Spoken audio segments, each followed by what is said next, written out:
Hi, parents. I am really excited today because we have the recital information guide ready to go out to you, which means that you are going to have all the information to fill out your calendar for upcoming events. We also have picture signups open. You can email the front desk, call them, walk up to the desk, whatever you need to do. It does have to go through the front desk because of our process. But you can sign up for pictures now. And I just wanted to walk you through the recital guide so that you know everything that all the information that's available to you, and you can start making your plan. So I'm going to share that now. It is a PDF that goes out to you. And so 2026 recital information guide, this looks the same every year. So if you have ones from past years, make sure it's 2026. Our recital date is June 6th, and we are at Tomball Memorial High School. That is the same high school we went to for recital last year. And then we've got our table of contents. Costume pass out next week. At the beginning of class, your teacher will invite you in to come try the costume on your dancer's body. If you can remember to put your dancer in just a leotard without a fluffy skirt or a tutu or anything, you can pull that costume right on over that leotard and it doesn't change the fit too much. Um, and that makes it easier and faster. But we also close the blinds and the turn off the cameras and everything so that if we need to use the room as a dressing room, we can do that as well. And if dad brings dancer to class, we just have them go to the restroom. So that's not a big deal either. We're gonna try on those costumes next week, ensure that they all work, and then they'll be going home with you. And photos are coming up April 7th through April 9th. You can sign up for a photo time. It does not have to be the same as your class time. These are individual photos and completely optional. So if you don't want photos or if you are too busy that week, no big deal. Just skip it. But the photos are really good. They make a nice memory, and a lot of people really love them. We're using Fluid Frames Photography again. They've been with us for a few years now. The photographer, Emily, is she's a dancer herself, which is really great, and she's a dance teacher, and so she knows how to talk to the kids. And we've had a really good experience with them. So they will be back again, and photos are the one thing that is not included in our all-inclusive tuition. There's options. Not everybody wants photos, so we just don't include that. So the base price is $70 for two costumes or poses. So if you're in a combo class, most people will do a photo in the ballet costume, a photo in the tap costume. If you're in hip hop, we'll work out two poses for your dancer in that one costume. And then if you are in multiple classes and you want more pictures than that, that's absolutely fine. It's just additional fee on top of that. Also, sibling photos are really fun, and same thing. The base price is per child, and then the sibling photo is additional to that. Um, so you've got all the information about that. And then we get into the shows. So we have quite a few classes and dancers, and we break our day into three recitals. So you will see here, you can find what show your dancer is performing in. Show A, classes are all listed. These are not in order. It's just like we just go by order of day of the week so that you can find it easily. Show B, show C.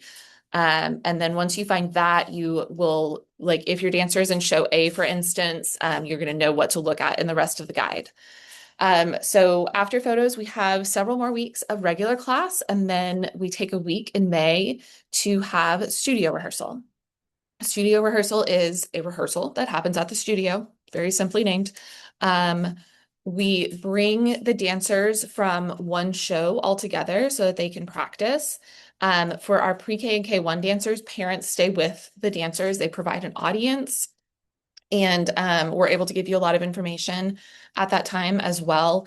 This is great practice for the kids because there is, with multiple pre-K and K1 classes all lining up at the same time and a limited number of teachers, it's actually really good practice for them to be in the chaos of that and understand, like, these are the directions and this is what's going to be going on around me. Great education for them.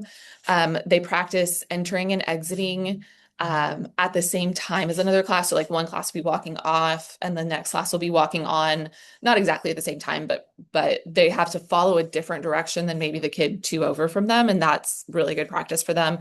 And we, I put a lot of emphasis on practicing in front of audiences because that is the best way to give kids confidence on stage.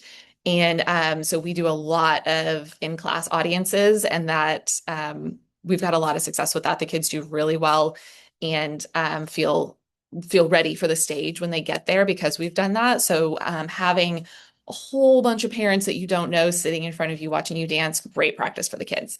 So that's studio rehearsal. So you'll come down here and you see it's Monday through Thursday of that week, and it's kind of different each day. So show A happens on Monday with our younger classes first and then our older classes. If your kid is second grade or older, or if they're in company, parents are not allowed in the building because it's just too many parents. And it's we want the kids to practice being completely independent of the parents.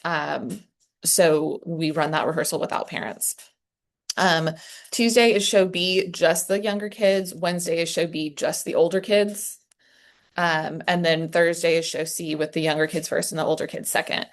So you can find, like, if you're, show A, a K1 class, you can find the day and time that you're coming, or, if you're show B, an elementary class, you can find the day and time that your dancer is expected to be here. We know that in May, a lot of things come up at school, concerts and award ceremonies and all the things. If you can't make the day and time of your rehearsal, just give us a call and let us know. It is absolutely in your dancer's best interest to be here if possible, but we understand that things come up. So if you will just let us know, we try to keep a running list of that so we don't call and bother you if your kid isn't here. So that is studio rehearsal. And then we have another few weeks of regular classes. Our last day of classes in the studio is June 1st. And then June 2nd, we go to Tomball Memorial High School and we start rehearsing on the stage. This is the most important rehearsal for any kid, especially if it's their first dance recital. Being able to experience the stage before the show is just the best way that we can prepare them. It feels different, it looks different, it sounds different. You got to look for your teacher in a different place. When you go look to your teacher, there's other stuff going on. It's a lot of things that we really want them to practice. The way that the audience looks from the stage, it's great for them to know what that is before the big day. So we're going to have a dress rehearsal on the stage that day.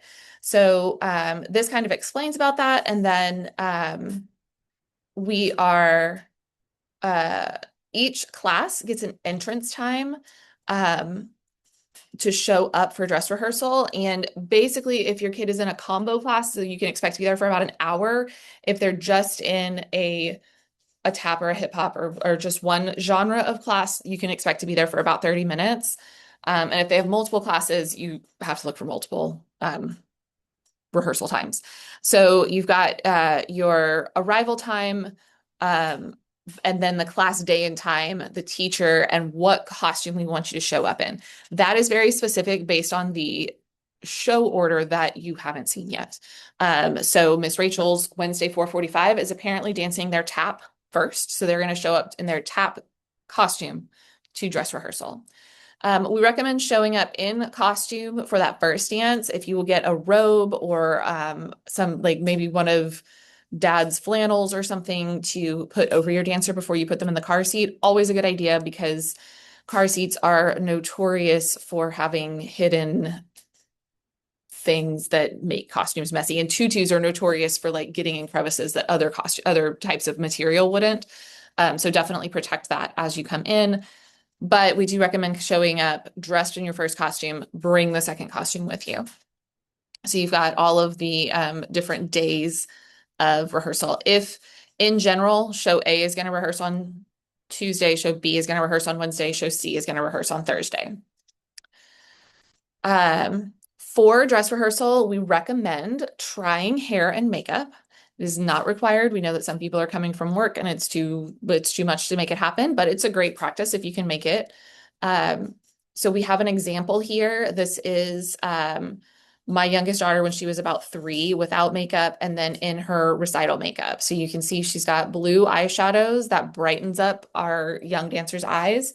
Mascara defines their eyes. Lots and lots of blush. The stage lights are really bright and they wash complexions out. So lots of blush and then a bright berry color of lipstick. And then if your dancer is a little bit older, we go with a more mature makeup look. So we use brown eyeshadow to define the eyes. You want to use white underneath the eyebrow, black eyeliner if possible. On younger dancers, sometimes that's not worth, like if they're 7 or 8, like they may be too wiggly for the eyeliner, and that's okay. But the black eyeliner really defines the eyes, and then definitely mascara, lots of blush, and lipstick. Many classes are going to be wearing a hair bun, and we've got a tutorial there of a couple of different ways that you can make a hair bun happen for your dancer. And then as you scroll down, we get into our actual recital day timelines. So show A is at 10 a.m. The dressing room opens at 9, and we expect the dancers to be dressed and ready at 9:30. 9:30 is when the audience can get into the auditorium to claim seats, and it is first come, first serve seating. And then you have the entire performance order. Now you're going to notice that this is a lot more classes than what you saw in the like who is performing in what show. First of all, that's because a lot of classes are combo classes, so there's 2 dances per class. The other reason is that that list did not include our company dancers. Just for simplicity, we separate. They get a different recital guide that has their dances listed so that each of y'all aren't muddling through such a long list. So don't be surprised that there are so many dances. But you can. So we were talking about Wednesday 4:45 pre-K tap. That is dancing fourth in the show order. So there's going to be 3 other classes, and then that Wednesday 4:45 class. For pre-K and K1, we are pretty careful to put like 8 to 10 dances between the first genre that they dance and the second genre that they dance, and to put them in just one act of the show. So that tap is going to go first, and then you'll notice you come down here, and number 15, so 10 dances later, is their ballet. That gives you just enough time for mom or whoever is changing your dancer to, get out of the audience, come back, meet us, get the dancer, change them into their next costume, and return them to their teacher to go backstage and dance again. And then at intermission, that class will be dismissed, and some of our K1 classes will then come backstage and be ready to do their routines. Same idea. There's just enough numbers in between the 2 genres to get changed. And then at the end of the show, we'll have a finale, and we'll give more information about that at studio rehearsal. And then you got show B, so you can look up your dancer in here. Show B is at 2 o'clock. The dressing room will open again at 1 o'clock. If you were in both shows, we don't make you clear out of the dressing room. Dancers should be ready at 1:30, and that is also the time that the auditorium will reopen. If you are in both shows, we do clear the auditorium between shows. You can leave your stuff in the dressing room, but take all your stuff out of the auditorium. And then finally, show C is at 6 o'clock.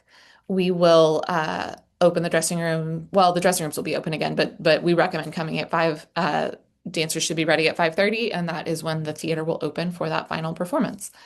Um, so that make sure that you have marked um, the the photo day that you sign up for, your studio rehearsal, and your dress rehearsal on your calendar. And if you are anything like me, you will need some reminders about that. I always set a like 2 day before reminder and a hour before reminder because that's what works best for my brain. Tickets to the show. Everybody gets 5 tickets plus a wristband for mom that is a ticket into the theater and a ticket back to the dressing room. It can be mom, it can be aunt, it can be grandma, whoever you want if they are changing your dancer. And if your dancer is pre-K or K1, we appreciate that being a parent that the teacher knows so that when we go to release the dancer at the end of the show, we know that we are releasing them to the right adult to take them home. Tickets will be available on May 18th for pickup. Your account for the year has to be clear by the time before you pick up your tickets. And at that time, we will also have a sign up for extra tickets. So if you have more people that want to come to the show, you can definitely request extra tickets. And we just release those kind of as fairly as possible so that we are not in danger of breaking fire code. And if sometimes our shows have extra seats, and I know I think it was show B last year. It was standing room only. So we have to be really careful not to go over that. And then the show will be videotaped professionally.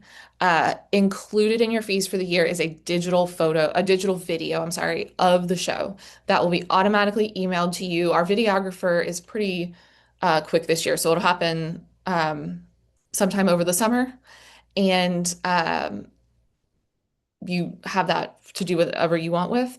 If you want a disc, if you want a DVD of the show, that is an additional cost, and that will be or available for order on May 18th. And then on the last page, we just have some reminders of things of etiquette and things like that for the show. So this is a big guide, but hopefully that helps you navigate through it and know what you're expecting when you open it so that we can be ready for all the things that are coming up. I know May is crazy, so I want to get this out early so that you know what to expect. And definitely ask us any questions that you have so that we can help you be a success as we get to recital. So we're looking forward to seeing everybody for Costume Pass Out next week, and I hope that you have a great weekend. Bye.